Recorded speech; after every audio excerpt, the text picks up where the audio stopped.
Hey, today we're going to talk about procrastivity, which is a word you may or may not have heard of, but what it means is where you're being active, you're doing stuff, but you're procrastinating on the one thing that really would make the biggest difference. The classic example of procrastivity is you set aside 4 hours on a Saturday morning to get your taxes done, and instead you think, I just need to organize my desk a little bit. And then you think, well, it would be really great if I could just respond to these few emails, clear those off my plate, and then I'll get to my taxes. So you're not procrastinating in the sense that you're eating potato chips on the couch, but you're doing active procrastination. And so you're filling in the small, easy tasks in place of the arduous task. And so here's one thing I want you to know about the human mind and how your mind is wired.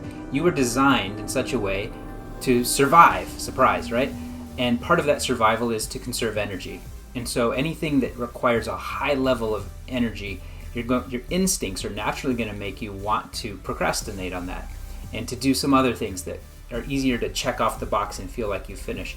One of the other things so let me finish that thought. So when it comes to energy, something that feels like it's going to require a higher level of concentration, which tends to be tasks that you don't do routinely, because you don't just follow along with the system and the process you've already developed for that, but rather it's something where you have to create the structure as you do the work. That requires a whole lot more mental energy and focus. And so you'll find yourself naturally procrastinating on those things. And if you're an effective entrepreneur, you've probably gotten stuff done during your 8 or 10 or 12 hour workday consistently, but find that sometimes you don't get the right stuff done. And so my challenge to you this week is to recognize procrastivity just by raising your awareness. I used to grind my teeth.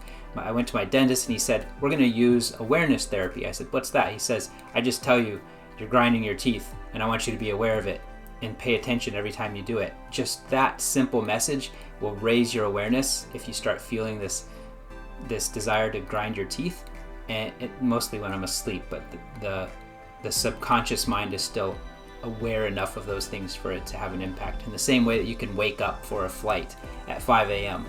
Or 2 a.m. When you go to sleep thinking tomorrow I have to wake up early and you find yourself waking up and looking at the alarm clock at 1:50 a.m. That's your subconscious being aware, even though consciously you're not thinking with your logical conscious powered brain.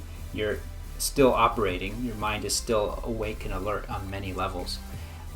So those intentions matter. And so what I'm asking you to do is pay attention to procrastivity. Just raise your awareness. Try to catch yourself one time this week. This is your challenge. Catch yourself one time having the urge to use procrastivity, a form of procrastination where you fill in little things instead of doing that one thing that you really know you should do.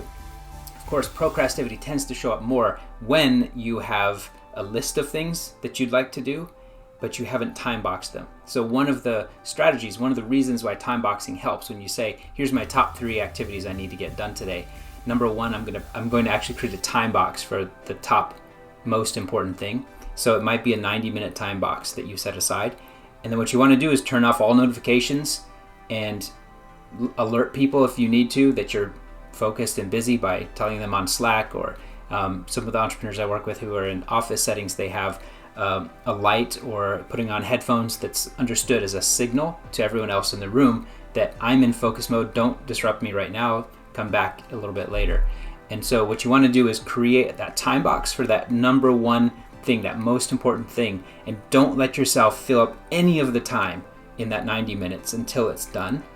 And if you've finished it, then reward yourself. Instead of just cramming in more work, I want you to take a break. If you finish 10 or 15 minutes early, call a friend, play a goofy video game on your phone, do something to reward yourself for working at a high speed. Why?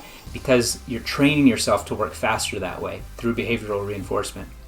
Versus if you just work faster and faster, and every time you finish something faster, you pile on more work to yourself. Think about it from a perspective of an employee. If you did that to an employee, what would you be doing on a behavioral level to their motivation? You'd be training them not to work fast because he'll just dump more work on me anyway, right? So you've got to take that in consideration with how you treat yourself. As an entrepreneur, you are your own boss, and you need to think about those behavioral factors that influence your own natural instincts when it comes to work. We want you working faster, not slower. All right, so watch for procrastivity. Catch yourself one time this week having the impulse to engage in it and take the other path. Become proud of who you are and rising to your full potential by overcoming that procrastination instinct and getting the most important stuff done. Talk to you soon.